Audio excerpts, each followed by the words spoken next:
Samantala, para maibsan ang epekto ng mga mataas na dagdag singil sa produktong petrolyo, kaliwat ka ng lokal na pamahalaan na rin ang nagpatupad ng 4-day work week. Pagtalima na rin ito ng mga LGU sa naunang direktiba ni Pangulong Ferdinand Marcos Jr. Alamin ang buong report mula kay Graciela Corazon.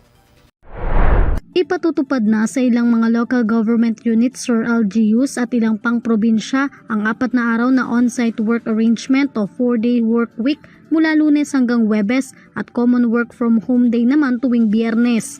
Una nang nagpatupad ang lungsod ng Maynila, Makati, Marikina, Pasay, Caloocan, San Juan City, Mandaluyong, Parañaque, Magsaysay, San Jose Nueva Ecija, Gumaca, Quezon, Bingawan, Iloilo, Burgos, La Union, Cebu Provincial Government, Coronadal, South Cotabato, Santa Cruz, Laguna, Antique, Mimaropa Region, Sulat, Eastern Samar, Tagum del Norte, Bislig, Maitum, Masantol, Zamboanga, Laok, Pangasinan, Imus, Cavite, Rosario, Cavite, Bocaue, Bulacan, Lukban, Quezon at ilang pang mga probinsya at LGUs.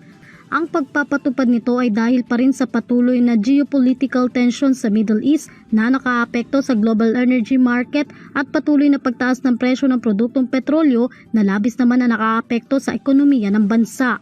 Alinsunod na rin sa Memorandum Circular No. 114 Series of 2026 na nilagdaan ng Office of the President of the Philippines sa ilalim ng administrasyon ni Pangulong Ferdinand R. Marcos Jr. ipatutupad sa lokal na pamahalaan at ibang pang mga opisina ng gobyerno ang 4-day work week. Layo nitong maibsan ang epekto ng oil price hike at mabawasan ang konsumo ng kuryente sa bansa dulot ng sigalot sa Middle East.